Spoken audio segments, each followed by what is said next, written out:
নমস্কাৰ বন্ধুবীসকল, এটি সুন্দৰ পুৱাৰ সৈতে আপোনালোক সকলোলৈকে পুনৰবাৰ স্বাগতম জনাইছোঁ। আজিৰ পৰা মই মোৰ চেনেলত এটা নতুন শিতান অন্তৰ্ভুক্ত কৰিবলৈ লৈছোঁ। শিতানটো হ'ল সাঁথৰ কওঁ আহক।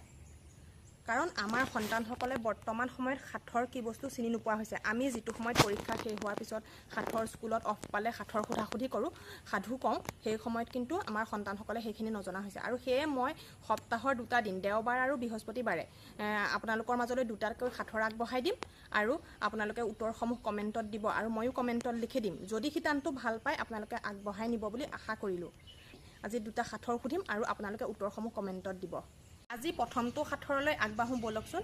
খলপা খলপি বুঢ়ী মাটিৰ তলত থাকে, কাপোৰ পিন্ধে বগা, কোৱাচোন দেহা নামটো বা তাৰ কি? সাঁথৰ শিতানৰ 2 নম্বৰ সাঁথৰ হ'ল শুভাংকৰে দিলে ফাঁকি, 41ৰ পৰা 300 গ'ল, থাকিল কিমান বাকী? এই সাঁথৰকেইটা মই মোৰ ককাৰ পৰা সৰুতে শুনিছিলোঁ আৰু সাঁথৰসমূহতো নিজা সৃষ্টি হ'ব নোৱাৰে, আগতে শুনাই দিব লাগিব। আপোনালোকৰো যদি তেনেকুৱা কিবা সাঁথৰ আছে মোক দিব আৰু মই সেইখিনি ভিডিঅ' আকাৰে আপোনালোকৰ মাজলৈ প্ৰেৰণ কৰিম আৰু উত্তৰসমূহ কমেণ্টত লিখিবলৈ নেপাহৰিব। ময়ো উত্তৰসমূহ কমেণ্টত লিখি আপোনালোকলৈ প্ৰেৰণ কৰিম।